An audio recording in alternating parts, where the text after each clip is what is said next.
નમસ્કાર દર્શક મિત્રો, એસડી ન્યૂઝ ગુજરાતી ચેનલ પર આપનું સ્વાગત છે અને હું આપની સાથે વૈશાલી પુવારુ કરીશું નજર આજના સમાચારો પર।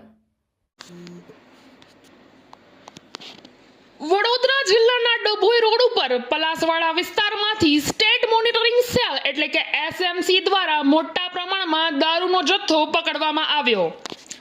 વડોદરા જિલ્લાના ડભોઈ રોડ ઉપર પલાસવાડા વિસ્તારમાં આવેલા સરિતા એસ્ટેટના એક ગોડાઉનમાંથી ₹17,08,000 ની કિંમતનું 1,407 બોટલ વિદેશી દારૂનો મોટો જથ્થો ઝડપવામાં આવ્યો છે।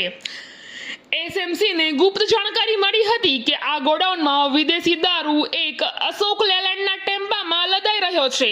માહિતીના આધારે ત્વરિત કાર્યવાહી કરતા એસએમસીની ટીમે દરોડો પાડી ગોડાઉનમાંથી મોટી માત્રામાં દારૂ ઝડપ્યો છે। દારૂ એક સફેદ રંગની કોથળીમાં પેક કરેલો હતો। દરોડા દરમિયાન એક ટેમ્પો, એક બાઇક અને 3 મોબાઈલ ફોન એમ કુલ ₹23,45,800 નો મુદ્દત માલ જપ્ત કરવામાં આવ્યો છે। હાલ એસએમસીની ટીમ સ્થળ ઉપર પહોંચી તે પહેલા જ આરોપીઓ ઘટના સ્થળેથી ફરાર થવામાં સફળ રહ્યા હતા। છતાં પણ એસએમસીની ટીમ દ્વારા આગળની કાર્યવાહી જોરશોરથી હાથ ધરવામાં આવી રહી છે। આ ઘટનાએ ડભોઈ પોલીસની કામગીરી ઉપર અનેક સવાલો ઊભા કર્યા છે, કારણ કે આમ એક મોટો દારૂનો જથ્થો તાલુકાની અંદર છુપાવવામાં આવ્યો હોવા છતાં પણ સ્થાનિક પોલીસને આ બાબતે કોઈ જ જાણકારી નહોતી।